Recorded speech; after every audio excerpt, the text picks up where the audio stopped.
സർക്കാർ പുനരന്വേഷണത്തിന് ഉത്തരവിട്ടതോടെ കാഫിർ സ്ക്രീൻഷോട്ട് വിവാദം വീണ്ടും സജീവമാവുകയാണ്. കഴിഞ്ഞ ലോക്സഭാ തെരഞ്ഞെടുപ്പ് കാലത്ത് വടകരയിൽ രാഷ്ട്രീയ വിവാദമായി മാറിയ കേസിലെ അന്വേഷണം അവസാനിപ്പിക്കാൻ LDF സർക്കാരിന്റെ കാലത്ത് റിപ്പോർട്ട് നൽകിയിരുന്നു. സാമുദായിക ധ്രുവീകരണം ലക്ഷ്യമിട്ട് CPIM ബോധപൂർവം സ്ക്രീൻഷോട്ട് നിർമ്മിച്ച് പ്രചരിപ്പിച്ചു എന്നായിരുന്നു UDFന്റെ ആരോപണം. കോഴിക്കോട് റൂറൽ DYSP മനോഹരൻ ടിയുടെ നേതൃത്വത്തിൽ ആണ് ഇനി ഈ കേസ് അന്വേഷിക്കാൻ പോകുന്നത്. 7 അംഗ അന്വേഷണ സംഘത്തെയാണ് രൂപീകരിച്ചിട്ടുള്ളത്. കണ്ണൂർ DIG അന്വേഷണം ഏകോപിപ്പിക്കും. പാറയ്ക്കൽ അബ്ദുള്ള MLA പുനരന്വേഷണം ആവശ്യപ്പെട്ട് ആഭ്യന്തരമന്ത്രി രമേശ് ചെന്നിത്തലയ്ക്ക് പരാതി നൽകിയ പശ്ചാത്തലത്തിൽ ആണ് ഇങ്ങനെയൊരു നീക്കം. ഇനി അറിയേണ്ടത് യഥാർത്ഥത്തിൽ ആരാണ് ഈ കാഫിർ സ്ക്രീൻഷോട്ട് നിർമ്മിച്ചത്, അത് എന്തിനു വേണ്ടിയായിരുന്നു, ഇത് പ്രചരിപ്പിച്ചതിന് പിന്നിൽ ആരൊക്കെയായിരുന്നു എന്നത് ഉൾപ്പെടെയുള്ള വിവരങ്ങൾ ആണ് അന്വേഷണ സംഘം കണ്ടെത്തേണ്ടത്. മാത്രവുമല്ല, ഇത് നിർമ്മിക്കുമ്പോൾ അത് ആരുടെയെങ്കിലും നിർദ്ദേശാനുസരണം ആണോ നിർമ്മിച്ചത് എന്നതാണ് ഏറ്റവും ഗൗരവമേറിയ ഒന്നായി മാറുന്നത്. ഒപ്പം കഴിഞ്ഞ സർക്കാരിൻ്റെ കാലഘട്ടത്തിൽ ഇതുമായി ബന്ധപ്പെട്ട ഒരു അന്വേഷണം നടന്നിരുന്നു, പ്രത്യേകിച്ച് LDFന്റെ പരാതിയെ തുടർന്ന്. അത് എത്തി നിന്നത് MSFന്റെ നേതാവായിട്ടുള്ള PK മുഹമ്മദ് കാസിമിലേക്ക് ആയിരുന്നു. പക്ഷേ ഏറ്റവും ഒടുവിൽ അത് DYFI നേതാവ് റിബേഷ് രാമകൃഷ്ണനിലേക്ക് എത്തുകയും അങ്ങനെ ആ കേസ് അവസാനിപ്പിച്ചു. അതായത് അന്വേഷണത്തിലൊന്നും കണ്ടെത്താൻ സാധിച്ചില്ല, ആരാണ് ഇത് നിർമ്മിച്ചത് പ്രചരിപ്പിച്ചത് എന്നതൊന്നും കണ്ടെത്താൻ സാധിച്ചില്ല എന്നതായിരുന്നു. മാത്രമല്ല, ഇതിനിടെ ഈ MSFന്റെ നേതാവ് PK മുഹമ്മദ് കാസിം കുറ്റക്കാരനല്ലാത്ത സാഹചര്യത്തിൽ അദ്ദേഹം തന്നെ നിയമ പോരാട്ടവുമായി രംഗത്ത് വന്ന ഒരു പശ്ചാത്തലമുണ്ടായിരുന്നു. ഇപ്പോഴിതാ MS അനീഷ് കുമാർ വാർത്തയുടെ വിശദാംശങ്ങളുമായി ചേരുന്നു. അനീഷ്, ഒരു പക്ഷേ അന്വേഷണ സംഘത്തെ സംബന്ധിച്ചിടത്തോളം ഇത് അത്ര എളുപ്പമുള്ള ഒന്നല്ല തെളിയിക്കുക എന്നത്. പക്ഷെ തെളിയിക്കപ്പെട്ടാൽ അത് അങ്ങേയറ്റം ഗൗരവതരമായ ഒന്നായി മാറുകയും ചെയ്യും. കാരണം ആരാണ് ഇതിന് പിന്നിൽ, ഇപ്പോഴും അതുമായി ബന്ധപ്പെട്ട് തർക്കം നിലനിൽക്കുകയാണ്. ഇടതുപക്ഷം പറയുന്നത് UDF കേന്ദ്രമാണ് ഇത് നിർമ്മിച്ചത് എന്നതാണ്. പക്ഷേ UDF ആകട്ടെ ഇത് ഇടതുപക്ഷത്തിൻ്റെ നിർമ്മിതിയായിരുന്നു എന്ന് പറയുകയും ചെയ്യുന്നു.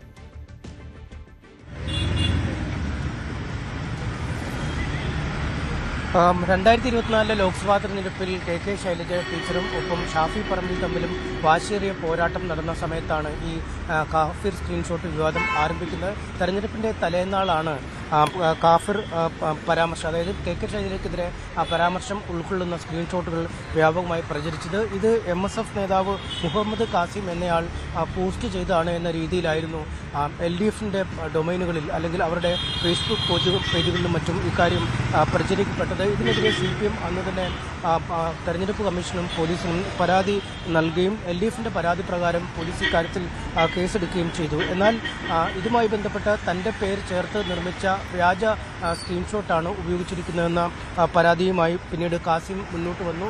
കുറച്ച് നാളുകൾ LDFന്റെ പരാതിയുടെ അടിസ്ഥാനത്തിൽ പോലീസ് അന്വേഷണം നടത്തിയെങ്കിലും യാതൊരു പുരോഗതിയും ഉണ്ടാവാതെ വന്നു. ഇതേ തുടർന്നാണ് കാസിം ഹൈക്കോടതിയെ സമീപിക്കുകയും ഈ സന്ദേശം അയച്ചത് കാസിമിൻ്റെ ഫോണിൽ നിന്നാണ് ആദ്യം അയച്ചതെന്ന് വ്യക്തമായിട്ടില്ലെന്ന റിപ്പോർട്ട് പോലീസ് കോടതിയിൽ നൽകുകയും ചെയ്തു. ഇതിനെ തുടർന്ന് പിന്നീട് പോലീസ് ഇക്കാര്യത്തിൽ കുറച്ചുകൂടി വിശദമായ അന്വേഷണം നടത്തിയപ്പോഴാണ് പോരാളി ഷാജി, അമ്പാടിമുക്ക് സഹാക്കൾ, റെഡ് ബറ്റാലിയൻ ഗ്രൂപ്പ് എന്നിവിടങ്ങളിൽ ഈ സ്ക്രീൻഷോട്ട് പ്രചരിപ്പിച്ചിരുന്നുവെന്ന പേജിലേക്കാണ് ഈ അന്വേഷണം എത്തിപ്പെട്ടത്. അദ്ദേഹം നിരന്തരം ഈ സന്ദേശം പ്രചരിപ്പിച്ചു എന്നൊക്കെ കണ്ടെത്തുകയും ചെയ്തിരുന്നു. പക്ഷേ അദ്ദേഹമല്ല ഈ സന്ദേശം ഉണ്ടാക്കിയത്, അല്ലെങ്കിൽ അതിൻ്റെ ഒരു ഉറവിടം കണ്ടെത്താൻ കഴിഞ്ഞിട്ടില്ല എന്നാണ് പോലീസ് വ്യക്തമാക്കിയത്. ഒപ്പം ഈ നേരത്തെ പറഞ്ഞ ലെഫ്റ്റ് കേന്ദ്രീകൃതമായ പേജുകളിലേക്ക് എവിടെ നിന്നാണ് ഈ സ്ക്രീൻഷോട്ട് എന്നതിനെക്കുറിച്ച് കൃത്യമായൊരു വിവരം ലഭിക്കുന്നില്ല എന്നും പോലീസ് വിവരം നൽകി കോടതിയിൽ ഇക്കാര്യത്തിൽ റിപ്പോർട്ട് നൽകി. ഒപ്പം മെറ്റയിൽ നിന്നും കൃത്യമായ ഈ സന്ദേശത്തിൻ്റെ ഉറവിടങ്ങളുമായി ബന്ധപ്പെട്ട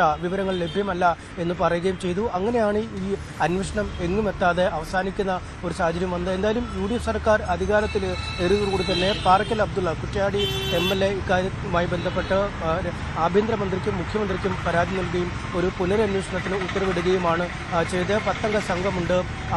റൂറൽ SPക്കും DYSPക്കുമൊക്കെ അന്വേഷണ ചുമതലയൊക്കെയുണ്ട്. ഏതായാലും മെറ്റയിൽ നിന്നും വിവരങ്ങൾ ശേഖരിക്കുക, ഒപ്പം ഈ സംശയം വരുന്ന ഫോണുകളുടെ ഫോറൻസിക് പരിശോധന നടത്തി എവിടെ നിന്നാണ് ഈ സ്ക്രീൻഷോട്ട് എത്തിയത്, എവിടേക്കൊക്കെ ഈ സ്ക്രീൻഷോട്ട് പ്രചരിപ്പിച്ചു തുടങ്ങിയ കാര്യങ്ങളൊക്കെ അറിയേണ്ടി വരും. എന്തായാലും CPM നേതാക്കളെ കേന്ദ്രീകരിച്ച് തന്നെയായിരിക്കും ഇത്തവണത്തെ അന്വേഷണം മുന്നോട്ട് പോവുക എന്ന കാര്യത്തിൽ യാതൊരു തർക്കവും ഇല്ല.